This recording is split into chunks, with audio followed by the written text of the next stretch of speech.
think it's very interesting how I came to find Dr. Bora. It was through Instagram. Um, you know, I explained to him I actually considered rhinoplasty for quite some time, over 10, 15 years, and had seen numerous surgeons and consulted, even paid for consulting and put down deposits, but never felt comfortable enough to go through. And what I saw was someone who had an extensive portfolio of women that looked like me. And I think that's the other thing a lot of people, perhaps many surgeons don't understand, is that representation does matter. And to have a gallery where I saw not one or two Black women, of color with before and after photos, but numerous ones. And then also to see other ethnic minorities, Middle Easterns and Asians. And also you have your Caucasian as well. But what I saw was someone who had decided to really make rhinoplasty his specialty, and not just for one ethnic race, but actually for all.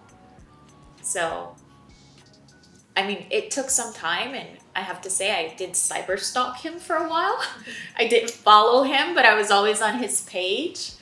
And finally, I saw the number and I reached out. And I think that was the other thing. From the moment I reached out, I wasn't being pushed or forced into a date or a contract, but instead it was very warm and hospitable.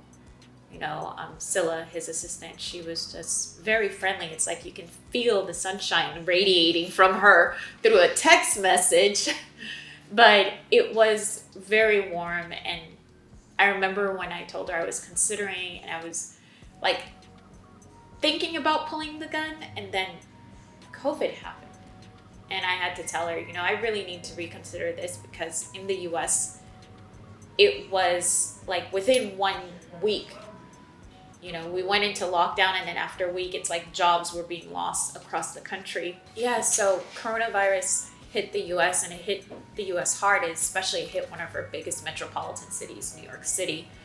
And you watch the service industry suffer. I was fortunate that my company actually didn't lay anybody off. In fact, we were one of the few companies who actually did really well. And once I knew that my job was secure, I was like, okay, well, we're working from home. What better time to get rhinoplasty? No one will see you. So I reached out to her and I was like, hey, I want to go ahead and do this. And I made my deposit. And despite making that commitment, yet again, I continuously looked at other plastic surgeons, and I still was reaching out to other plastic surgeons. But overall, it's like pictures don't lie. And I saw a patient that actually did a video blog on YouTube, and she explained her experience. And she's like, when I got out of surgery, I hated my nose. I was like, what have I done? I've ruined myself. I don't even look like myself.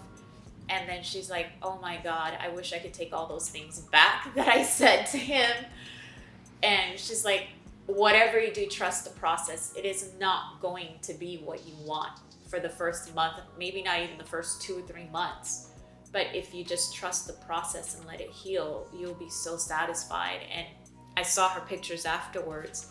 And what I noticed, you can't tell she had a nose job.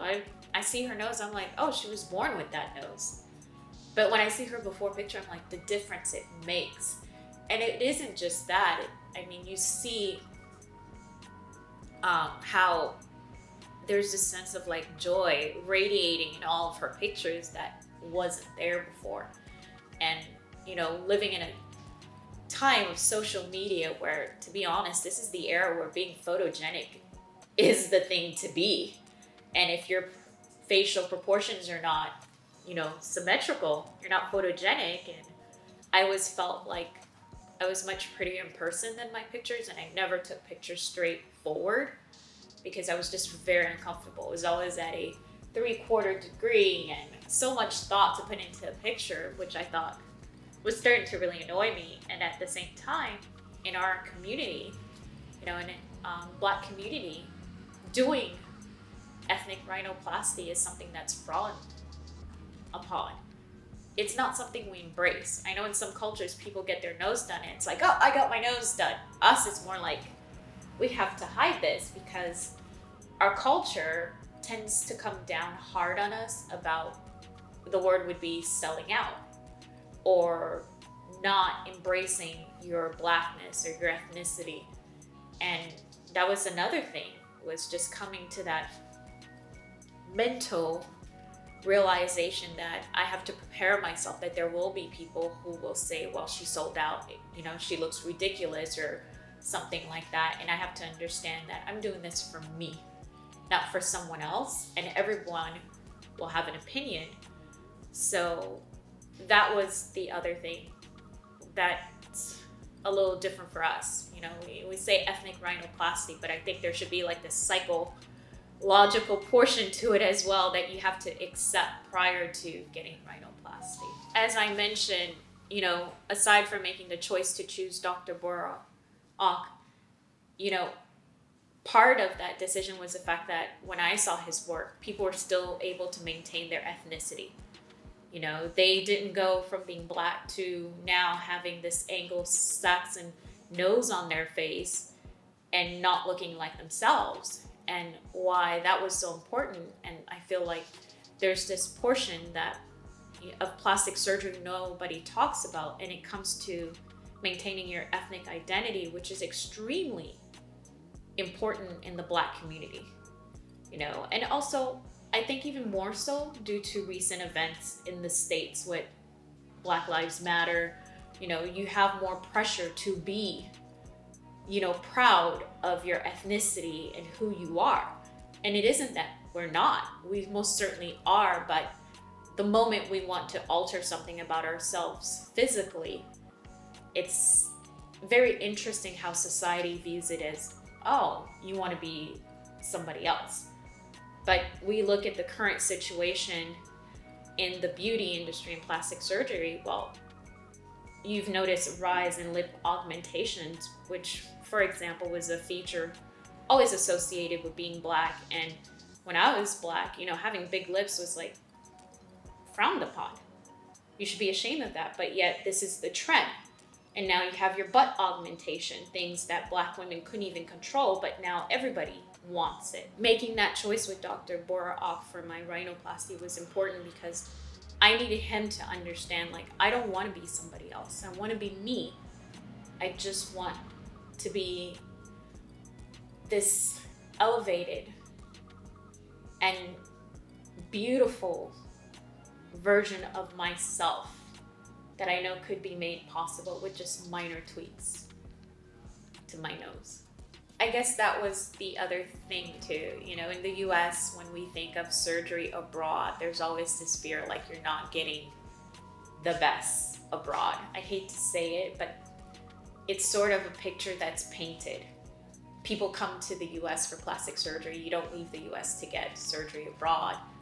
But I had to come to realize that in every country, there is a level of standard of plastic surgeons that still exists. You're gonna have your Beverly Hills plastic surgeons in Turkey, in Korea, and wherever you go.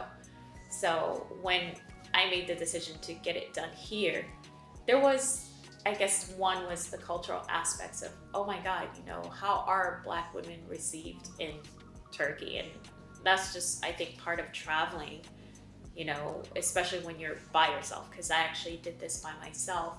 But I was really grateful that Scylla made a few recommendations for hotels, and went ahead, purchased my ticket and my hotel, and then I came here. And then I came here and the whole country is a lockdown. And I'm like, what happened?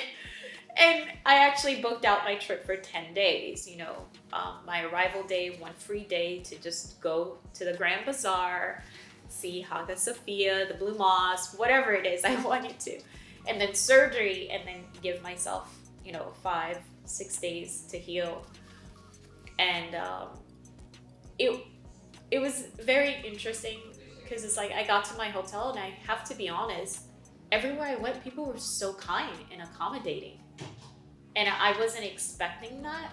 And, I've never been to Turkey.